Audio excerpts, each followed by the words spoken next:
नाजरीन, रास तनूरा Saudi Arabia का सबसे बड़ा ऑयल रिफाइनरी है, इस वक्त आग में जल रहा है। ईरानियों ने ड्रोन स्ट्राइक किया है। जी हां, ईरानियों ने पलटकर वार करना शुरू कर दिया और अब की बार उन्होंने एक रात में 2 ऐसी जगहों पे वार किया है जो कि दुनिया की बेसिकली पूरी इकोनॉमी को हिला के रख देगा। ईरानियन ड्रोन स्ट्राइक्स में सऊदी अरामको ने अपने ऑपरेशंस बंद कर दिए। 55,000 बैरल्स तेल की प्रोडक्शन पर डे रुक गई है। तेल की कीमतें 10% ऊपर चली गई हैं। $80 फी बैरल पर तेल आ चुका हुआ है और ये सिर्फ शुरुआत है। कुवैत में उसी सुबह इससे भी बुरा होता है। मुतादिद अमेरिकन फाइटर जेट्स क्रैश होते हैं। जी हां, American fighter jets the ultimate killing machines, जिनको गिराना एक ख्वाब लगता था, ईरानियों ने वो गिराना शुरू कर दिया है। पैराशूट से नीचे उतरते हुए 3 अमेरिकी फौजी भी मारे जाते हैं। ईरान ने एक रात में सऊदी अरेबिया का ऑयल जलाया, अमेरिकन जेट्स गिराए, अमेरिकन सोल्जर्स मारे और तब पेंटागन ने वो इंकशाफ किया जो सब कुछ बदल देता है।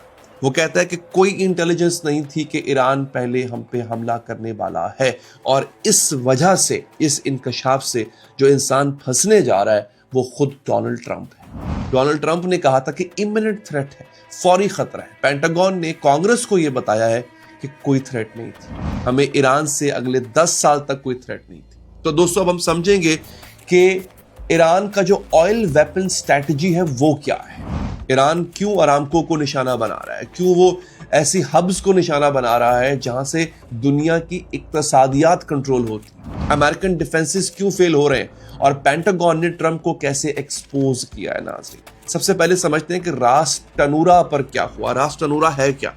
2 मार्च 2026 सोमवार सुबह का वक्त ईरानियन शाहिद ड्रोन, शाहिद 136 नाम है इसका, ये ड्रोन सऊदी अरब की तरफ आते हैं। टारगेट है इनका रास तनूरा ऑयल रिफाइनरी।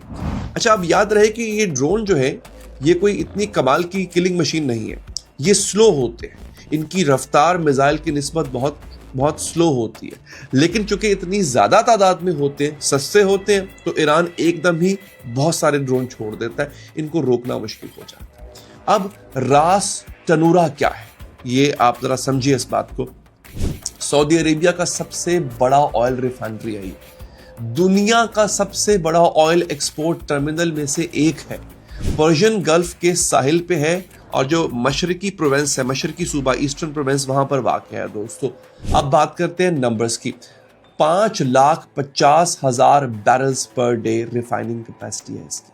अच्छा, इससे पहले माजरत के साथ मैंने 55,000 कह दिया था। ये 5 lakh, 5.5 lakh barrels per day है इसकी रिफाइनिंग कैपेसिटी। 6 से 7 मिलियन बैरल्स डेली हैंडल करता है एक्सपोर्ट के लिए। सऊदी अरेबिया की टोटल रिफाइनिंग कैपेसिटी का 30% यहां पर हैंडल हुआ। ये कि ड्रोन ने इस फैसिलिटी को स्ट्राइक किया, ड्रोन ने हमला किया, यहां पर आग लग गई। जो प्रोसेसिंग कॉम्प्लेक्स है वहां पर हमला हुआ और वहां पर आग लग गई। ब्लूमबर्ग ने रिपोर्ट किया कि जितने भी ऑपरेशंस हैं वो बंद हो गए हैं। सऊदी अरामको ने प्रिकॉशनरी शटडाउन कर दिया है। अब यहां पे सऊदी डिफेंस मिनिस्ट्री, उन्होंने भी ऐलान किया कि 2 ड्रोन्स को इंटरसेप्ट करके डिस्ट्रॉय किया। जो डिब्री है, जो मलबा है, उससे आग लगी है, जो कंट्रोल्ड है, कोई कैजुअलिटी नहीं हुई है, लेकिन ऑपरेशंस बंद। दुनिया के सबसे बड़े ऑयल एक्सपोर्टर के ऑपरेशंस के बंद होने का मतलब समझते हैं आप क्या दोस्तों? ब्रेंट क्रूड इंस्टेंटली 10% ऊपर चला गया एक दिन में, $80 फी बैरल पर आ गया है। जो गैस ऑयल फ्यूचर्स हैं वो जंप कर रहे हैं दोस्तों। अब ईरान का मकसद सिर्फ इनको तबाह करना नहीं होता।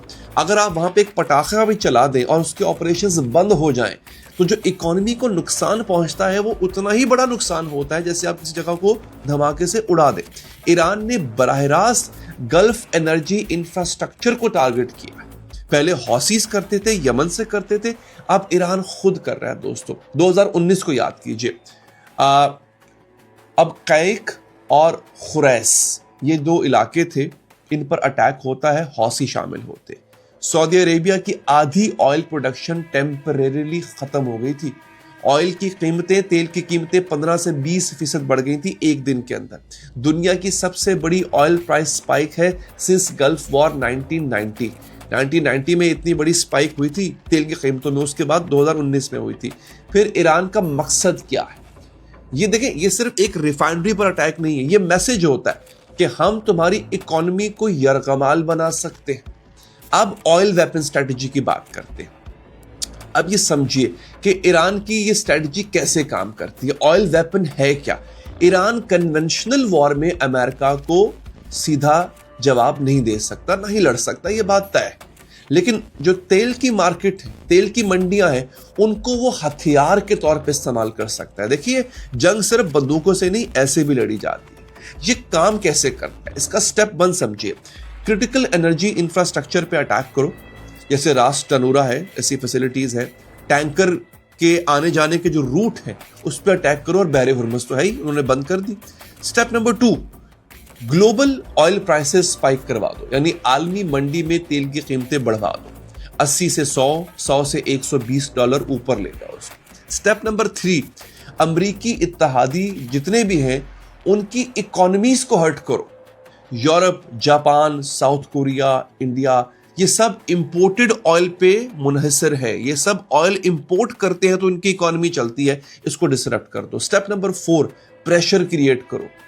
इन्फ्लेशन बढ़ेगी, महंगाई बढ़ेगी, सप्लाई चेन टूटेगी, रिसेशन का डर पैदा होगा। फिर स्टेप नंबर 5, अमेरिका और उसके इत्तेहादियों को मजबूर करो कि वो डीएस्केलेट करें, वो ईरान पर से पाबंदियां हटाएं, वो अब बॉम्बिंग बंद करें। और इसकी माजी में एग्जाम्पल मिलती है 2019 में अबकायक जब हमला हुआ था, अबकायक पर जो हमला हुआ था, उसके बाद कीमतें 15 से 20% ऊपर गई थी। सऊदी अरेबिया ने जो मकामी खित्ते के इत्तेहादी हैं उसने उन पर जोर दिया था कि आप ईरान से बात करें। ईरान का गोल क्या था कि लोकलाइज्ड मिलिट्री कॉन्फ्लिक्ट को वर्ल्ड वाइड इकोनॉमिक क्राइसिस में बदल दो। मकामी फौजी कॉन्फ्लिक्ट है, उसको पूरी दुनिया में फैला दो, क्योंकि यहां से पूरी दुनिया की नब्जें चलती हैं दोस्तों। तो ये ईरान करने में फिलहाल कामयाब हो गया है। अब बढ़ते हैं कुवैत की सूरत-ए-हाल पर, जहां पे अमेरिकन जेट्स को गिराया गया है। ये सबसे बड़ी ब्रेकिंग न्यूज है और शॉकिंग है। 2 मार्च 2026 सवार की पीर की सुबह कुवैत डिफेंस मिनिस्ट्री ने ऑफिशियल स्टेटमेंट दी है that several United states military aircraft crashed. Several, एक दो नहीं, मुताद्दिद। हाँ, उनके मुताबिक जितने भी क्रू मेंबर्स यानी पायलट हैं वो बच गए। CNN ने वीडियो को जियोलोकेट किया, उससे वीडियो दिखाया। अल-जहरा कुवैत हाईवे 70 के पास एक फाइटर जेट सीधा नीचे गिरता हुआ नजर आ रहा है, स्पिन कर रहा है और ग्राउंड की तरफ आ रहा है। हो सकता है वीडियो भी साथ साथ देख रहे हो। दूसरी वीडियो में पायलट पैराशूट से उतर रहा है, जिंदा है, लेकिन जेट उसका तबाह हो चुका हुआ है। और एक दो वीडियोस मैंने ऐसी भी देखी हैं जहां पे जो मकामी लोग हैं उन्होंने पायलट को पकड़ लिया है। देखें, अब जो क्रैश होने वाले जहाज हैं वो कौन से थे। अभी तक की रिपोर्ट्स के मुताबिक F-15 फाइटर जेट है और एक वीडियो में 2 पायलट्स इजेक्ट होते देखे जा रहे हैं। कुवैत डिफेंस मिनिस्ट्री कह रही है कि सेवरल एयरक्राफ्ट, यानी मुताद, इससे भी ज्यादा है। ये तो वीडियो 2 की आई है ना, इससे भी ज्यादा है। जो क्रू है, इनके जो पायलट्स हैं, उनको सर्च एंड रेस्क्यू मिशन जो है वो इमीडिएटली लॉन्च किया गया है। कुछ को हॉस्पिटल शिफ्ट किया गया है। कहा यह जा रहा है कि वो स्टेबल कंडीशन में है। अमेरिका और कुवैत ने ज्वाइंट इन्वेस्टिगेशन शुरू कर दी है। लेकिन सवाल ये है कि दोस्तों, क्रैश हुआ क्यों, कैसे हुआ? 2 पॉसिबिलिटीज सर्कुलेट कर रही हैं दोस्तों यहाँ। पॉसिबिलिटी नंबर 1, ईरान ने हमला किया, ईरान ने ये जहाज गिराया, ईरान ने एंटी एयरक्राफ्ट फायर किया और जेट्स गिरे। Possibility number 2, friendly fire. Chaos इतना था कि यूएस एंटी एयरक्राफ्ट सिस्टम ने अपने ही जेट्स को टारगेट कर लिया। अब फिलहाल जो अनकंफर्म्ड रिपोर्ट्स हैं वो सजेस्ट कर रही हैं कि ये फ्रेंडली फायर भी हो सकता है। लेकिन अगर ये फ्रेंडली फायर भी है, इसका मतलब है कि अल्लाह ताला ने अपनी खुद मत मार दी है इनकी, कि ये अपने ही जहाज़ों को, अपने ही फौजियों को ये गिरा रहे हैं। 3 यूएस अमेरिकी सोल्जर इसमें मारे गए।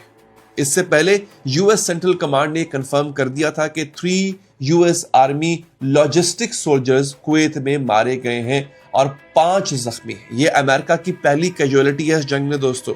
ऑपरेशन एपिक फ्यूरी अब इस वक्त अमेरिका के लिए एपिक फ्यूरी बनने जा रहा है, क्योंकि ये अब खून में लथपथ हो चुके हैं। अब नाज़रीन, जो अगला लम्हा इस वीडियो में आता है बहुत इंपॉर्टेंट, जहां पे आप समझेंगे कि ईरान की वो स्ट्रेटेजी जो अमेरिका को फंसाने के लिए बनाई गई है। इसे हम कहते हैं मोज़ैक डिफेंस। IRGC का मास्टर प्लान है ये, यानी पासदारानी इनकलाब का मास्टर प्लान है ये। IRGC जो कि आपको पता है इस्लामिक रेवोल्यूशनरी गार्ड कोर है, 31 इंडिपेंडेंट रेजिमेंट्स में स्लिप हो चुका हुआ है। 31 आजाद रेजिमेंट्स में इस वक्त ये स्प्लिट हो गया हुआ है। कौन? पासदाराने इनकलाब। एक रेजिमेंट जो है वो तेहरान के लिए, 30 रेजिमेंट जो है वो हर सूबे के लिए। हर एक अलग से अपने आप में एक पजल पीस है। यानी इसे कहते हैं डिसेंट्रलाइज्ड कमांड। एक मरकजी कमांड नहीं रही इसकी, क्योंकि अगर एक मरकजी कमांड होगी तो फिर जो दुश्मन है वो मरकज को टारगेट करेगा और पूरा कमांड स्ट्रक्चर हिल जाएगा। उन्होंने मरकजी कमांड से हटा दिया है इसको, ये बहुत इंपॉर्टेंट है। हर प्रोविंशियल कमांडर, हर सूबाई कमांडर को फुल टैक्टिकल अथॉरिटी दे दी गई है। कैसे मिसाइल फायर करना है ये उनका फैसला है, ये सूबे के कमांडर का फैसला है, मरकजी क़यादत का नहीं। ड्रोन लॉन्च करना है सूबे की क़यादत का फैसला है, गुरिल्ला रेड करने हैं सूबे के कमांडर का फैसला है। किसी ग्रीन लाइट का वेट नहीं है, तेहरान से ऑर्डर्स का इंतजार नहीं है, खुद डिसाइड करो, खुद एग्जीक्यूट करो। अब दोस्तों यहां पे ईरान को एक और बहुत बड़ा फायदा है, वो है ज्योग्राफी का फायदा, ज्योग्राफिकल एडवांटेज। ईरान के पास रगेड माउंटेन्स है, बड़े बड़े खतरनाक और संगलाख पहाड़ हैं, बहुत बड़े सहरा हैं, डीप वैलीज हैं, वादियां हैं बहुत बड़ी बड़ी। ये सब याद रखेगा, इस तरह का जो टेरेन है, जो इस तरह का जो इन्वायरमेंट होता है वो किल जोन बन जाता है। डिफेंस इन डेप्थ, इन्वेडर्स को, हमला आवरों को आहिस्ते आहिस्ते थका देता है ये वाला इन्वायरमेंट। ये ईरान के पास ऑलरेडी है। अमेरिका के लिए ये एक डरावना ख्वाब है, एक नाइटमेयर है। 31 इंडिपेंडेंट यूनिट्स का मतलब है सरप्राइज अटैक्स होंगे कहीं भी कभी भी। बहरे हुर्मज और टाइट होगा, ऑयल फ्लो चोक होगा, गल्फ एलाइज जितने भी हैं वो उन पर और हमले हो सकते हैं। क्विक विन इम्पॉसिबल है। अगर अमेरिका और इसराइल ये सोच रहा था कि जल्दी हमें विन मिल जाएगी, हम जीत जाएंगे, यूएस इजराइल इस वक्त एंडलेस ना खत्म होने वाले पिन प्रिक्स फेस करेंगे, ना खत्म होने वाले हमले फेस करेंगे। कोई डिसाइसिव विक्ट्री नहीं मिलेगी उनको। एस्केलेशन जो है वो खत्म नहीं होगी, वो बढ़ेगी। हर दिन एक आने वाले नए दिन से ज्यादा खतरनाक और हौलनाक होगी। और ईरान की जो मिसाइल स्ट्रैटेजी, जो गेम चेंजर है, वो आप अगर सुने अगले चंद मिनट में तो आप हैरान हो जाएंगे।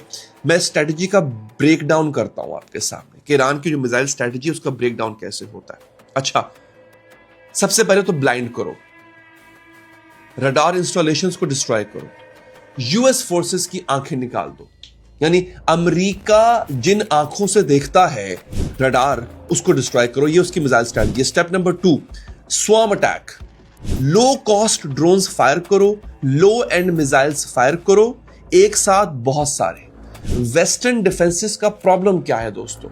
थॉर्ड 20 मिसाइल्स एक साथ आए अगर, तो थॉर्ड सिस्टम फेल हो जाता है। थॉर्ड दुनिया का बेहतरीन एयर डिफेंस सिस्टम है, वो फेल हो जाता है। यहां पे पेट्रियट मिसाइल जो है, पेट्रियट सिस्टम, वो मिसाइल स्वाम्स के लिए डिजाइन ही नहीं हुआ। यानी जो पेट्रियट सबसे बेहतरीन मिसाइल में माना जाता है, अमेरिका का सिस्टम है, डिफेंस सिस्टम है। अगर स्वाम का मतलब होता है बहुत सारे मिसाइलों का एक साथ आ जाना, वो उसके लिए डिजाइन ही नहीं है। एनालिस्ट हैं हबीबुल्लाह खान, उन्होंने लिखा कि मॉडर्न वॉरफेयर में मिसाइल्स के खिलाफ डिफेंड हो ही नहीं सकता। वेस्टर्न इंटरसेप्टर सिस्टम जो है वो मिसाइल स्वाम्स के लिए बना ही नहीं। स्टेप नंबर 3, डिप्लीट करो, उनका स्टॉक खत्म करो। यूएस एयर डिफेंस इंटरसेप्टर्स खत्म करवा दो। पेट्रियट मिसाइल्स उसका जो इस्तेमाल है वो बढ़वा दो। टॉमाहाक स्टॉक पाइल्स डिप्लीट करवा दो। टॉमाहाक भी एक मिसाइल है, उसका जो जखीरा है खत्म करवा दो। Step number 4, finish. जब इनका एम्यूनेशन खत्म हो जाए, जब असलहा खत्म हो जाए, तब लॉन्च करो अपना सबसे कमाल missile, hypersonic missiles, long range ballistic missiles. अब यहां पर एनालिस्ट ने वार्निंग दी है, जिसे कहते हैं प्रोट्रैक्टेड कॉन्फ्लिक्ट ईरान के फेवर में जाएगा। ईरान एक्सपेंडेबल ड्रोन्स यूज कर रहा है उस सिनारियो तक पहुंचने के लिए। यानी ईरान अपना सस्ता माल यूज कर रहा है और उसको रोकने के लिए अमेरिका को अपना महंगा माल भेजना पड़ रहा है। तो जब अमेरिका के पास सब कुछ खत्म हो जाएगा, फिर ईरान अपना बेहतरीन माल निकालेगा। अगर ईरान 10 हफ्तों तक सरवाइव कर गया तो अगले एनालिस्ट लिखते हैं कि वो हैवक रेक करेगा। इसका अंग्रेजी में उर्दू में मतलब ये होता है कि वो कयामत बपा करते। उसके पास उतना ही वक्त है। अमेरिका के पास इतना ही वक्त है। अगर 10 हफ्तों में इसने कुछ कर लिया तो कर लिया, उसके बाद वो ईरान को रोक नहीं पाएगा। उसके बाद मोबाइल मिसाइल बैटरीज और अंडरग्राउंड बंकर्स लोकेट करने का एक ही उसके पास तरीका है अमेरिका के पास कि वो अभी अभी कर ले। अगर नहीं कर पाया तो फिर गया। और अब दोस्तों आखिर में तकरीबन वक्त भी हुआ चाहता है वो खबर जो सब कुछ एक्सपोज कर रही है। 1 मार्च 2026 को इतवार का दिन Washington DC pentagon officials Congress को ब्रीफ करते हैं। सेनेट और हाउस दोनों का जो नेशनल सिक्योरिटी कमेटीज है उनको डेमोक्रेटिक और रिपब्लिकन स्टाफ दोनों मौजूद होते हैं। 90 मिनट की क्लोज डोर ब्रीफिंग होती है। रॉयटर्स ने रिपोर्ट किया और 2 सोर्सेज का हवाला दे रहा हूं। एडमिनिस्ट्रेशन ऑफिशियल्स ने एक्नॉलेज किया है कि हमारे पास कोई इंटेलिजेंस नहीं थी कि ईरान पहले अटैक करे। एपी न्यूज ने कंफर्म किया है US intelligence did not suggest an imminent threat from Iran, या कि वो यानी प्रीएम्प्टिव स्ट्राइक अमेरिका ने जो किया है, अमेरिका की इंटेलिजेंस कह रही है कि हमें ईरान से कोई थ्रेट नहीं था। अब जरा याद कीजिए ट्रंप ने क्या कहा था हफ्ते को जब बॉम्ब्स वो गिरा रहा था। उसने कहा कि हमारा मकसद अमेरिकन अवाम की हिफाजत, ईरानी रजीम की इमिनेंट थ्रेट्स को एलिमिनेट करना है। इमिनेंट थ्रेट्स मतलब बस अभी ईरान हमला करने ही वाला था, ये ट्रंप के अल्फाज थे। लेकिन पेंटागन ने कांग्रेस को बताया है कोई इमिनेंट थ्रेट नहीं था, कोई फौरी खतरा नहीं था। अब ईरान की बैलिस्टिक मिसाइल्स और प्रॉक्सी फोर्सेस रीजन में अमेरिकी मफादात के लिए एक जनरल थ्रेट हैं, लेकिन कोई इंटेलिजेंस नहीं थी कि तेहरान पहले हमला करने वाला है। जनरल थ्रेट में और इमिनेंट थ्रेट में फर्क है, ये दोनों अलग अलग चीजें होती हैं दोस्तों। अब जो कुछ मैं आपके सामने रख रहा हूं दोस्तों, स्ट्राइक से पहले और जो बात ये कंफर्म करता है कि ये वॉर ऑफ चॉइस, जिसका कोई स्ट्रेटेजिक एंड गेम हमें फिलहाल नजर नहीं आ रहा है। और अमेरिकन अवाम का क्या कहना है, रॉयटर्स के पोल संडे को जो पोल करवाया गया था, 27% अमरीकियों ने इसको अप्रूव किया है, 43% अमरीकियों ने इसको डिसअप्रूव किया है और 29% अमरीकियों ने कहा है कि हम श्योर नहीं है। सिर्फ 27% अमरीकी अवाम ने इसके हक में जो है वो फैसला दिया। ट्रंप ने जंग शुरू किया है और अमेरिकन अवाम की सपोर्ट के बगैर शुरू की है और अब इसका खमियाजा भी ट्रंप को भुगतना पड़ सकता है। तो दोस्तों आखिर में आपको बताता चलूं कि सिचुएशन कहां पे पहुंची हुई है। 2 मार्च रास तनूरा आग की लपटों में है। अमेरिकन जेट्स गिराए जा रहे हैं, अमेरिकन फौजी मारे जा रहे हैं, तेल की कीमतें $80 से ऊपर निकल गई हैं और आगे भी बढ़ सकती हैं। पेंटागन जो है वो अपने ही प्रेसिडेंट को इस वक्त गंदा करने पे तुला हुआ है और अमेरिका जो है वो अपने असासे, अपनी एम्यूनेशन ईरान पर सिर्फ अगले चंद हफ्तों के लिए इस्तेमाल कर सकता है। उसके बाद उसके पास स्टॉक खत्म हो जाएगा, उसके पास या उसके इत्तेहादियों के पास। और ये जंग जिसको अमेरिकन सपोर्ट हासिल नहीं है, ये एक अनपॉपुलर जंग है। ऑयल वेपन को ईरान इस्तेमाल करेगा और दुनिया की जो इकोनॉमी है उसको यरगमाल बना लेगा। तब ये सब शायद जाके उसके सामने, ईरान के सामने घुटने टेकने पर मजबूर हो जाएंगे। इस पे आप लोग जरा अपनी राय दीजिएगा। इंतजार रहता है मुझे कि आप लोग कमेंट्स करें। और हाँ, अगर आप चाहते हैं कि मैं ऐसी वीडियोस बनाता रहूं तो हमारी हौसला अफजाई करने का एक बड़ा अच्छा तरीका है, इस पे कोई खर्चा भी नहीं आएगा आपका। आप वीडियो को लाइक जरूर कर दिया करें, एक लाइक का बटन दबाएंगे, हमारी इससे हौसला अफजाई हो जाएगी। अपना बहुत ख्याल रखिए नाजरीन, अल्लाह ने के बाद।